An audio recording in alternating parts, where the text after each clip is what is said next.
Strategies come and go, but what you value determines your thoughts, your feelings, your emotions, your actions, and the results of your life. You know the truth of what drives you. Many people talk a good game. I always tell people, I don't watch how people's lips move. I watch how their feet move. You are that brand. You want to bring you into it. You want to make sure that you're associated to it. You don't want to think of this as just technology, because technologies come and go. The human spirit and the human story is what sells human beings. And your job is to tell a better story, a truthful story, and a better story. And if you do that, this game, you can just blow it out. I look at the ways we can change state. And the way I found to do it, and I've taught for 41 years, is physiology first. The way we move determines the way we feel. And so you can't influence somebody else if you can't even influence yourself. Very often you'll see leaders who are in a crappy state and they're trying to lead somebody else. You can't do that. You can't get someone to do something you're not doing. You can't get someone to feel what you don't feel. You can't touch someone if you're not touched. You can't move somebody if you're not moved. So I measure 0 to 10, where am I throughout the day? And it's not like I have to be a 10 every moment, but I know where I need to be in order to produce the greatest result. And then I know how to change them. In short order, emotion is created by motion. And what you're really talking about is compliance for people taking their pills, following all these things. It's all based on the emotional state they're in. But when you change the body radically, you change the biochemistry, the state changes and they make a shift. We're the only creatures on the planet that can think a thought and make ourselves angry, think a thought and make ourselves excited, think a thought, piss ourselves off, think a thought and be worried. Whatever you attach the words I am to over and over again, you become. Because anything you say with enough certainty over and over again, your brain believes it. Once your brain believes it, it makes it happen. Can you train yourself for passion? Can you train yourself for certainty? Can you train yourself for playfulness? Yes or no? The drive's already inside you. All we got to do is awaken them up a little bit more, a little more hunger. This is where the season starts now. Who's with me on this? Are you caring? I am caring. How much caring is there inside you? I'm all caring. Yes, you are. That's what's so beautiful about you. Thank you. I mean it sincerely. We can feel it in this room. Who can feel it in her? Right? We saw it in those tears when you're thinking of people you don't even know as well as your sister. That's your wealth. Your wealth is your drive. Your wealth is your appreciation. Your wealth is your ability to create possibility when everyone else says it's impossible. Your wealth is your ability to push beyond the mind, let your heart drive you. Your wealth is the part of you that won't settle. Your wealth is your joy. Your wealth is your playfulness. Your wealth is your conviction. All the resources that you want will come if you tap into your true wealth and if you become wealthy right now.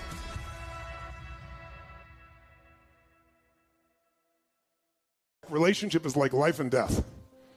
And you think about it, it's because our deepest fears are there.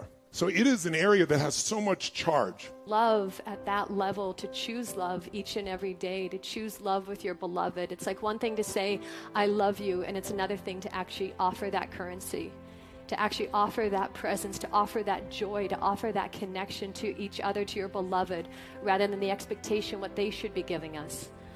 And so the biggest thing we want to do is break the charge, because that's what's messing up your relationship.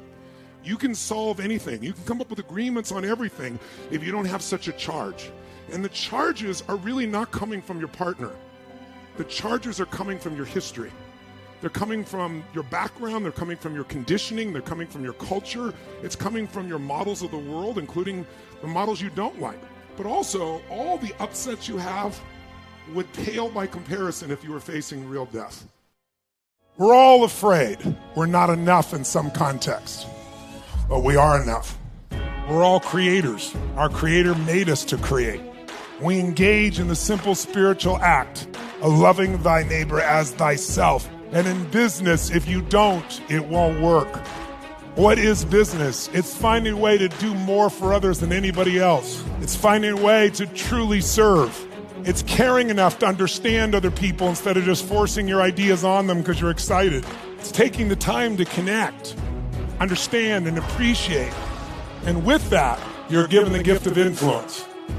Because when people feel cared for and loved and understood, they're open. But ultimately, business is about how do I take what I envision and make it real? How do I take the invisible and convert it into visible?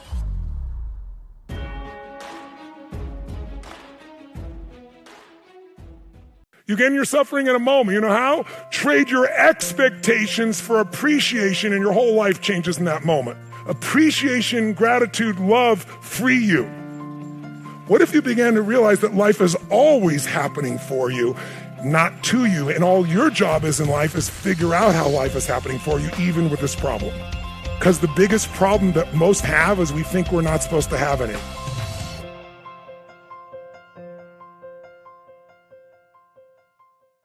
When do people really start to live? The answer is when you face death. All of a sudden, everything gets reprioritized.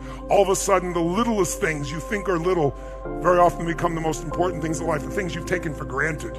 If this was the last week of your life and you couldn't get off this island, who would you call? What would you say? What truth would you tell? What would you share with someone that you've never shared before?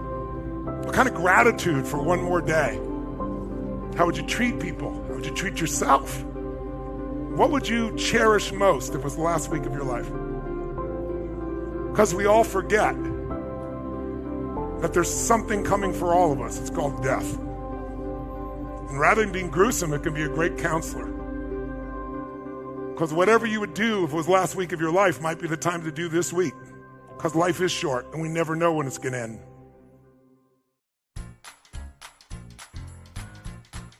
I know people are inherently lazy, but what you can do with quote, what you call a lazy person is go sit down with them and try to find out what their passion is. The other thing you do is get them to be physical. A lot of times what the laziness is the more we sit today, people don't move. But if you physically go do a sport or something with someone like that, you'll see another side of them. And when you see that other side and they see you recognizing that side, it'll create a different bond with you. But labeling them lazy is the worst thing you can do because now it's a character defect as opposed to you understanding what really makes this person work. I always tell people aren't lazy. They just have infinite goals. You know, your goals affect you whatever they are. And somebody's like, I have no goals. Well, yes, you do. You have a goal to get through the day. You have a goal to make it through this next hour. You have a goal to get to your coffee. You know, if those are your goals, you're not gonna find much of your spirit and soul awakened. I think motive does matter. And you got to find something that is a motive that is their motive. In other words, something that fulfills them, or you got to move them to a place where they can do something where they are fulfilled.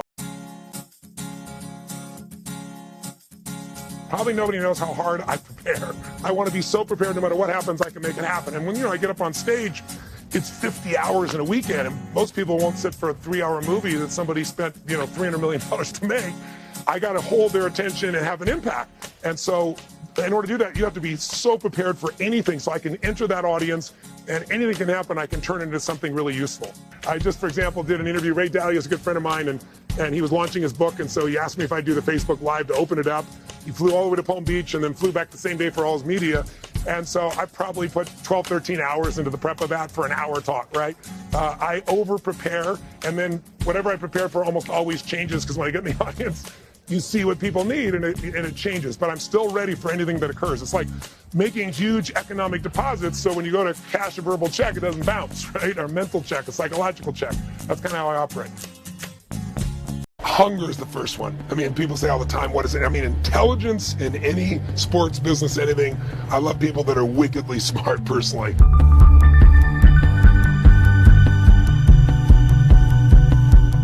But I really find there are a lot of smart people can't fight their way out of a paper bag.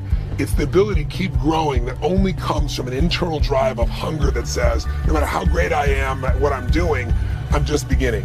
There's another level and I'm gonna find it. Very few people have that. Most people get to a certain goal and they get comfortable and they stop. And then there's another one when it comes to sports, and it's domination. It's the desire to dominate, to be the best, to rise to a new level, to conquer yourself first. But by conquering yourself, you conquer everyone else. Can you find the next level of yourself? I mean, I had a chance to visit with Michael Jordan several times when he was playing, and I was always struck by Michael. I asked him at one point, I said, what makes you the best in the world? Is it talent, God-given talent? Is it skill? Is it strategy? And he was really great. He goes, Tony, I can say this to you honestly. I've always taught people that if you want to change your mind or your emotion, the fastest way is a radical change in your body.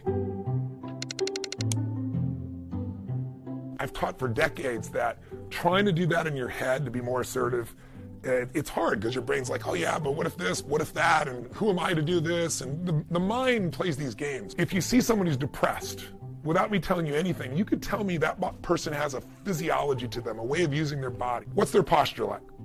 Slumped. Where's their head? Down. Are they breathing full or shallow? You know shallow. Do they talk really loud and fast? Or more quiet and more hesitant? In order for us to feel any emotion, anger, frustration, uncertainty, excitement, we have to use our body a certain way. Emotion comes from motion. So most of us have habits of using our body, our breath, our movement, our facial muscles. We have 80 different muscles in our face, 80. For most people, this is the largest area of unemployment in the country. If you want to change your life and you want to be more assertive, our society does not prepare us for what's really required to be successful in life and in business. You know, when you get a trophy for participating and then you enter the business world and there are no trophies for participating, you lose your job in those areas. You got to remember that life is not a straight line. If you see a straight line out here, man made it. There are no straight lines in nature. The way things grow in reality is they move up kind of in a circular pattern and they come back a little bit and they move up and around and they wind their way up.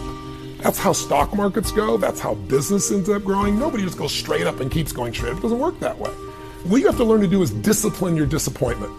So for those people that, you know, say, oh my God, my dreams are destroyed, get a reality check. They're supposed to get destroyed over and over time. I don't know anybody who's been successful in life and business who hasn't been devastated multiple times. The only difference is they get back up immediately. They stop telling the story about the devastation or the disappointment or the person that took advantage of them or stole money from them. That all happens to all of us in business.